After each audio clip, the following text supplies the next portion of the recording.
배워서 남주는 지우억사의 오디오북 우리 지역 문화재 충남편의 세 번째 연재물로서 오늘은 부여의 정림사지 5층 석탑에 관해 자세히 알아봅니다.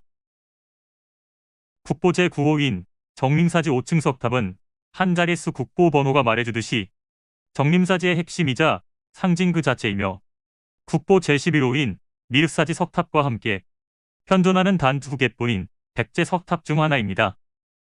다만 탑의 양식으로 판단하건대 목탑의 나무 부재를 눈에 보이는 그대로 석재로만 바꾸어 재구성한 미륵사지 석탑에서 진일보하여 직관적인 나무의 시각적 형태는 거의 없애고 진정한 석탑으로서의 전형적인 모습을 보여주고 있습니다.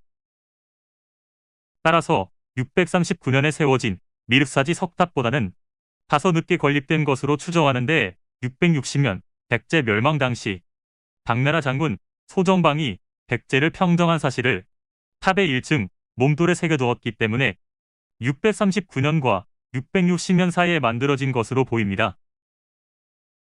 높이가 무려 8.8m에 달하는 이 석탑은 일반적인 건축에서와 같이 판축 기법으로 터닫기를 마친 토층 위에다 탑을 세웠습니다. 좀 더 상세히 탑을 들여다보면 먼저 한 단짜리 지대석을 깔고 그 위에 3단의 돌을 더 올려 기단부를 구성하였습니다. 여기서 우리가 주목할 점은 기단부의 폭이 1층 지붕돌의 처마폭보다 짧다는 것입니다.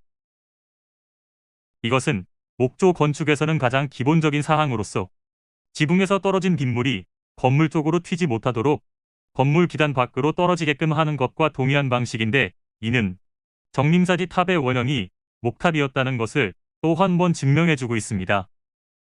반면 석가탑을 비롯한 신라계 석탑은 거의 대부분 기단 폭이 1층 지붕돌의 처마폭보다 더 긴데, 신라계 석탑은 원형이 목탑이 아니라 빗물에도 전혀 영향을 받지 않는 전탑이기 때문입니다. 한편 기단부 위에는 5층의 탑 신부를 놓았는데, 탑의 규모가 커서 무려 108개나 되는 석재를 조립하여 탑의 몸돌과 지붕돌을 구성하였습니다. 먼저 탑신, 즉 탑의 몸돌부터 살펴보겠습니다. 1층 탑신을 보면 내 귀퉁이에 아랫면이 윗면보다 더 넓은 미늘림이 있는 모서리 기둥을 세웠고, 그 사이를 사면에 각각 2매씩 긴 판석을 끼워 총 12개의 돌로 구성했습니다. 2층부터는 탑신의 크기가 줄어들기 때문에 석재의 숫자도 줄어드는데, 2층과 3층은 4개의 돌로, 4층은 2개의 돌로, 마지막 5층은 하나의 돌로 탑신을 만들었습니다. 이번에는 옥계석이라고 하는 탑의 지붕돌을 살펴보겠습니다. 각 층의 지붕돌 역시 위쪽에 낙수면 부분과 아래쪽 지붕 받침 부분이 모두 별개의 돌로 구성되었습니다. 지붕돌이 상대적으로 두툼한 신라계 석탑과는 달리 정림사지 탑은 낙수면이 얇고 넓어서 늘씬하며, 특히 내 귀퉁이의 끝이 전체적으로 살짝 위로 들려서 더욱 경쾌한 느낌을 주고 있습니다. 지붕돌이 두툼한 신라계 석탑의 대표 석가탑과 비교해 보세요. 또한 지붕돌 위에는 다른 돌로 높은 괸대를 만들어서 그 위층에 탑신을 받치고 있습니다. 지붕돌 아래 부분에는 목조 건물의 지붕을 떠받치는 공포를 변형시킨 받침 수법이 보이는 등 전반적으로 목조 건축의 기법이 많이 보입니다. 마지막으로 탑의 상륜부는 현재 5층 지붕돌 위에 거의 원추형에 가까운 모반석이 하나 있을 뿐 다른 부재는 없습니다. 이것으로 탑의 외형 및 구조에 대한 설명은 마치고 지금부터는 좀 더 세부적인 사항을 다뤄보겠습니다.